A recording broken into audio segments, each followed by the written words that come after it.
E-TECH alloy wheel repair kits are available in a choice of 5 popular wheel paint colours. Each contain a range of specially developed and carefully selected components tailored to repairing alloy wheels.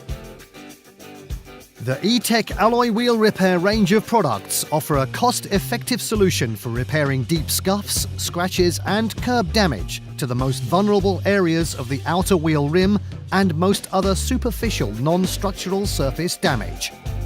Damaging your alloy wheels is so easily done, and when it does happen, extremely annoying, as well as looking unsightly, making the vehicle look unloved and tatty. Immediately you know it's going to be a very expensive and time-consuming process to get them repaired and refurbished. The kits provide all the components necessary to enable you to repair your alloy wheels. The detailed step-by-step instructions provided show how with a little time and effort you can achieve a professional finish that is virtually invisible to detect. In this video, we are going to show you how, for just a small investment in time and money, you could dramatically improve the appearance of your damaged alloy wheels. Clean the complete wheel using a good wheel cleaner to make sure you remove all traces of brake dust, dirt, wax, polish and silicone. Remove any loose flakes of lacquer, old paint and protruding alloy from the damaged area. Lightly sand with 600 grade abrasive paper and appropriate files where needed. After sanding, clean the wheel with soapy water and dry thoroughly.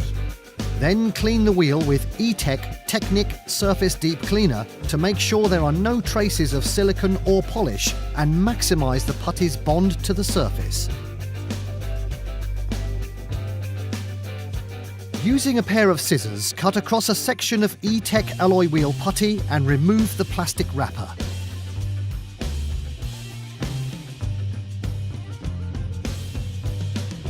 Mix the putty thoroughly by kneading between your fingers and thumb until it is a uniform dark grey colour.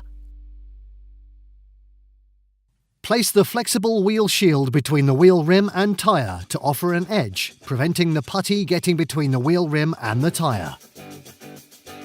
Apply a generous amount of the putty to the damaged area and shape with fingers or wooden applicator.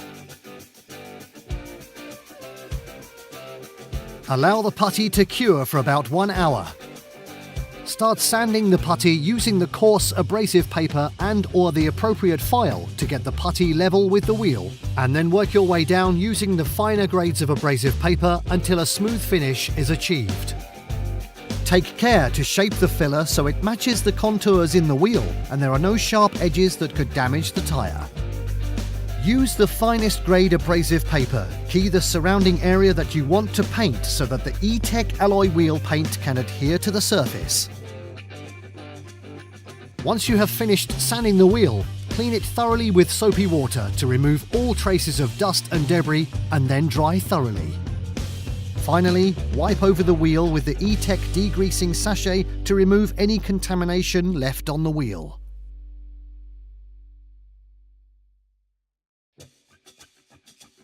With small strips of masking tape, mask around the edge of the tyre where the side wall meets the wheel rim.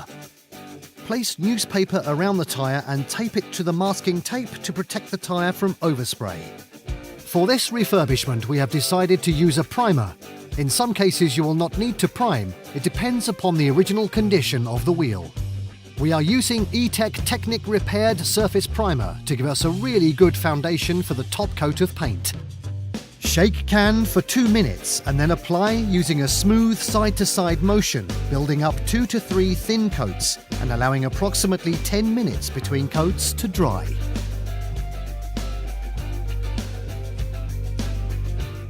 For this refurbishment, we are using E-TECH Competition White Alloy Wheel Paint.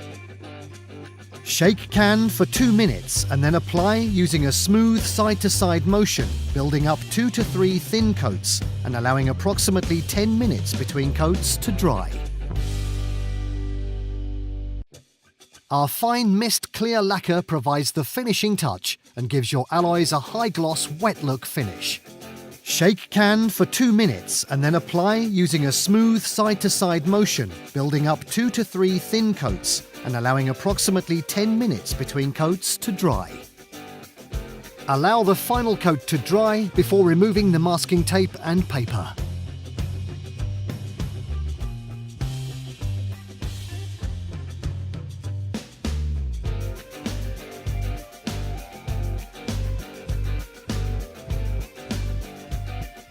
Always read the instructions on the product carefully before use.